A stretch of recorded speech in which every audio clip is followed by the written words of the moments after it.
Hi, guys, and welcome to our next installment.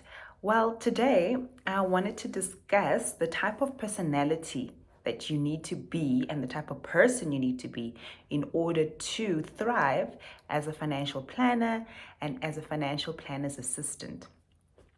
My name is Megan McNamara, and yeah, thank you for joining me today for this video. I hope you will learn something. I hope it will be insightful, and I hope that there's a few takeaways that you'll take away with you and apply to your life. Also, I just wanted to remind you to subscribe and hit the notification button so that you are notified when I release my next video. So, yeah, let's get into it. What type of person do you need to be? What type of personality do you have to have in order to become a financial advisor? So, remember, who is our main focus? Who is our main concern regarding financial planning? Number one, it is the client. Our client is our number one priority, not just in the intermediary space, but also the investment company relies on the client because remember the investment company creates the product, right? And the intermediary or the financial advisor sells the product to the client, right? So the client is the central focus of the financial services industry in the intermediary space, as well as for the investment firm or the insurance firm, right? So I would say, as an administrator, all right, you also need to have the qualities and the traits of the financial planner. So from our fit and proper requirements, a financial advisor needs to be honest and needs to have integrity, right? You need to keep to your word, and you need to be transparent at all times with the client. So that is the same qualities that you need to have as an administrator, right? You also need to do your work with integrity. You need to be honest with the client. You need to be transparent with the client, and you need to be, always accessible and keep to your word. All right. So when we, deal with clients, we always have to keep to our word. So I always put myself in the shoes of the client. So I always imagine myself as the client. What type of treatment would I want to receive from the investment firm or from the brokerage that I have entrusted with my hard-earned money? What type of treatment am I looking for? What type of respect? What type of acknowledgement? Do I feel like just a number, or do I actually feel like I'm part of this intermediary house's family? Do I feel part of the family?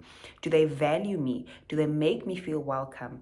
Are my needs always met timelessly? Are my instructions carried out, timelessly and correctly? How often do I have to follow up with them to make sure that things are done? So as the client, you always have to put yourself in the client's shoes and always have to meet the client's expectations. And we always have to ensure that, yes, there's always a slogan, the customer's always right, but when you feel like there is a way that you could do things a bit better for the client and not just how the client wants, there's always a way of, addressing that with the client in a respectful manner. Also, another thing I wanted to touch on is the relationship that we have in the intermediary house as well as the investment firm. Because remember, at the investment firm, there's also an administrator there. They go by different terms, whether it's a new business consultant or an administrator, or, they've got different terms. But myself as the administrator and this administrator at the investment firm, we need to work together to ensure that the client's instructions are processed within the required time frame, within the service level agreement, the SLA. So if a withdrawal takes about 3 to 5 working days, we both need to work together to ensure that the client receives their money within 3 to 5 working days, according to the SLA. Let's say the administrator at the investment firm, there's a delay on their side because the FICA is not updated and the administrator needs the FICA. then they would come back to you as the administrator at the broker's office to say, please, we need additional FICA for the client before we can process this. Or we've noticed her bank account has changed. It's different on the form. Can you please supply us with new proof of bank, or whatever the case may be? Or we've just noticed that her signature is different. Can you supply us with an ID copy signed 3 times? So my job as the administrator I need to make sure that I supply that information to the administrator at the investment firm to ensure that they start processing whatever instruction the client has requested.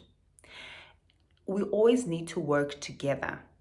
At times, you find that the investment firm's administrator has messed up somehow, or there's an error, or they fail to communicate within time. Now, an instruction is not processed when it should have, or the client's funds are not invested in the market as they should have, when they should have. Things happen all the time. Trust me, things happen. Things go wrong all the time. But it's how we fix these mistakes, and it's how we work together to rectify it. It doesn't matter whose fault it is. At the end of the day, we both are accountable to this client. When this client asks, what happened? The investment firm has to answer, and I have to answer. I cannot just point the blame and say, it's the investment firm. They did not, or they dropped the ball. We always have to work together. And you find very interesting characters at these investment firms. So at times you got to use your discretion, and you got to be patient with people. You got to be patient with the administrators at the investment firms, because there will come a time where you will make a mistake for whatever reason. You might get the instruction incorrect, or it might be a system error, but all fingers will point to you that, okay, you made this error. And you will need the administrator at the investment firm to fix it for you, or to expedite some instruction for you, or to rectify it, or to speak to back office, to push your case through for the client's sake, or whatever the case may be. We always rely on them. We always need them.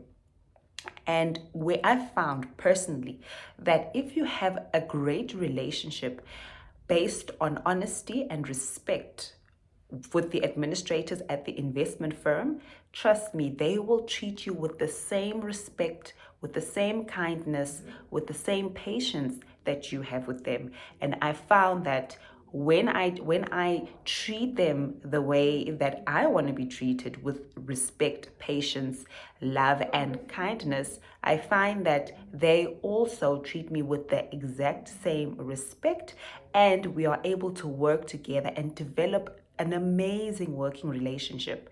So guys, when you want to come into this industry, always realize that you're dealing with people, with human beings. People have feelings. People are living life. People are going through life. People have different situations in their lives, and we don't always have to attack. We don't always have to be on defense mode or on attack mode to make sure that the client's instructions are processed. Our priority, yes, is the client, but our working relationship with the administrators at the investment firms is also priority, because it's through those products that we have these clients, and it's through these clients that they have, business as well. So it's all a mutual respect, mutual relationship, mutual symbiosis, where we all need to treat each other with love and respect. All right. So if you think that you can become an administrator, and you have the personality, and you can work under pressure, and you can keep a cool head, and you can, always put yourself in the client's shoes, then this is the role for you. I mean, there's nothing stopping you from becoming an amazing administrator. We build so many relationships and so many friendships, from the investment firms as well as with our clients. It's an amazing space to increase your network, to know different people from different walks of life. It is actually amazing, and it is a blessing. And also, one thing I just wanted to point out, that if you're going to become an administrator, especially in the financial services industry, you have to have discretion. You have to be able to practice discretion, because we have high net worth clients who wouldn't want their net worths, spread around over, drinks somewhere, and you speaking about client X using his name and surname and how much he has in his portfolio with you, it's just a no-go. We've had a situation where it happened that over drinks, a client's portfolio was spoken to of, and it actually got, when our CEO heard about it, and he cautioned us to please keep the client's business within the business. Okay, we don't have to spread it about and say that, oh, we've got this socialite, we've got this celebrity as a client, or this news anchor, or this business person. It's got nothing to do with anyone. Part of Poppy is to be discreet and to keep the client's personal information protected. So we are governed by Poppy as well. So in terms of just having a casual chat with friends and family about clients' information is a no-go, all right? Keep all that information safe with you, because clients trust us with that information. We need to make sure that we keep that information protected at all times. So if you are ready, and if you want to become an administrator, hey, then you're the great person for the job. So yeah, thank you so much for joining me. Thank you so much for listening to this video. And yeah, join me again in our next video when we're going to get into product training, and I'm going to teach you all about the different products that we offer, from investments, short-term insurance, medical aid, as well as investments. It is going to be great, and it's going to be a great learning experience. Thank you so much. Don't forget to like, subscribe, share, and yeah, let's get this information out there. Let's teach people about what we do, and let's just pile up on that consumer education so that at the end of the day we make informed decisions. Thank you, and take care. Bye.